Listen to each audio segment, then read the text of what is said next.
Alright, I'm going to be talking about something really, really simple. The concept of quantity versus quality.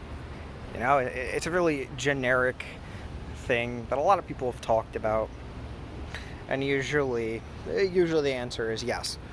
Um, Quality is better than quantity, usually in most cases. And I tend to agree with that.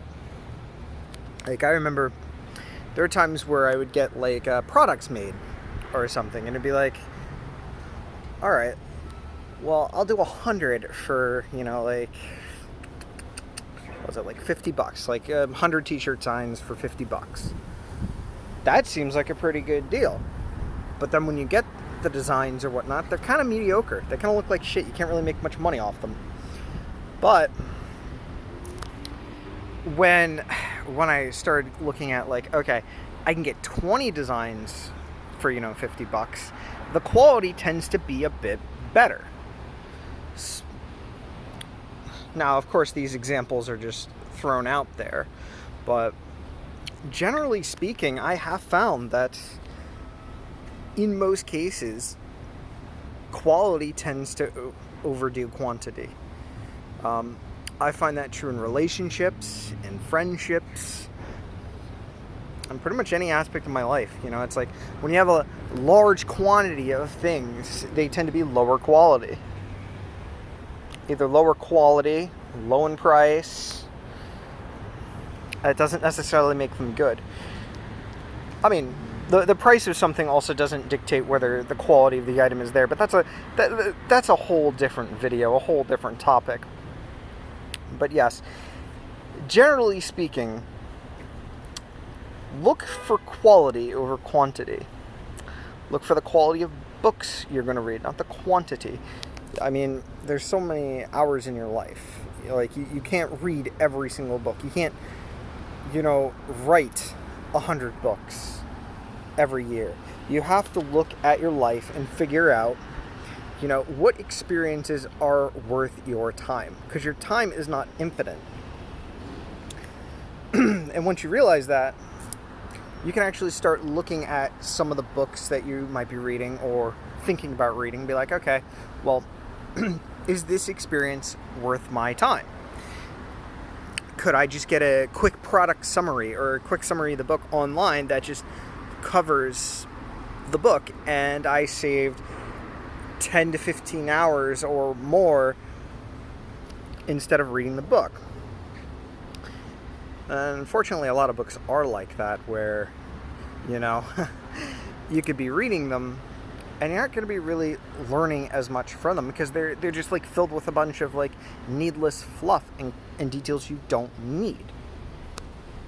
And it's a little unfortunate that it is that way, but writers can sometimes put anecdotal evidence of things that they've experienced in their life. I mean, I've done it.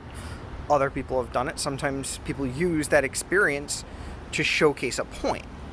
Not every time do you need that evidence to support the point for you personally. Some people might need it. Books are not really catered to an individual. They're catered to a more broader audience. Same thing with videos and everything like that. You could watch 100 videos on how to tie your shoes or something, or how to mow the lawn. Just throwing shit out here. But that doesn't mean like all those videos are going to teach you how to do it properly. Now, the best thing you could do is try to figure out what will help you do something to the best of your ability. What can you watch that'll help you learn something you want like that? I try to figure out, if I'm going to be reading a book on a topic, can I figure this out in a timely manner? Or do I need to read 20 different books to figure out something? Now, if that's the case, I try to look at something and be like, okay, well, I need so much more of these products to figure something out compared to this product. But yes, I'm kind of getting off topic here at this point. the best thing I can say is look at the experiences, everything in your life, and try to find things that are based on the quality, because quality matters, not quantity. Like, I know I've rambled around about like the information in the books, but let's think about friends. You have a bunch of friends in your life. Let's say 40, 50 friends. I don't. I have like maybe like 2 or 3, but to me they're the best. They're like really good tier friends compared to someone that has like 5,000 friends on like a Facebook or something, where those friends really aren't that much of quality. Some of those people, they might appear to be a friend, but they aren't a friend. You want people that are going to be there when, things happen, and you need them to be there for those things. The same thing with family members. If you have a really big family, not everyone in your family is going to be supportive of you. Not everyone in your family is going to even like you. Just because you're blood, that doesn't really mean anything. Same thing happens with friends. You want to judge the quality of your friends, not the quantity.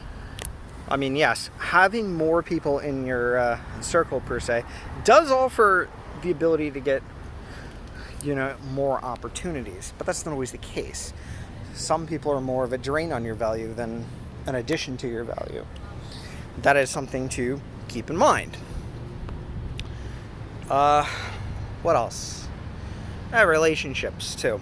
You can have like a relationship like 50 different women, 50 different men. That doesn't mean all those relationships are going to be quality relationships. Some of them could be trying to use you. Some of them could be adding benefit to your life. You kind of want to look at those and be like, okay, what's helping me and how am I helping them? Because you want like an equal balance between them helping you and you helping them. You want something like in the middle. You don't want something where it's like all you're doing is taking from them and all they're doing is taking from you. You want to kind of cut those relationships out if possible. You want to focus on, again, as I've been saying here, the quality. You could do that with food too. You want quality food as much as you can. You want quality experiences the best you can. If you go and watch something and it's like a really bad movie, well, that's like an hour or 2 of your time. You could have watched a good movie. Although good can sometimes be subjective. It can be often hard to find something that's objectively good, because first you have to determine what is objectively good, and by whose metrics does that mean it is objectively good. That's something to also consider and take into account. But yeah, for the long ramble here, it comes back to the simple thing. Quantity usually is outbeat by quality. I can't really think of any situations on the top of my head where, quantity is better. Maybe if, you have a, okay, maybe, having $100 bills is better than having the one $5 bill. Okay.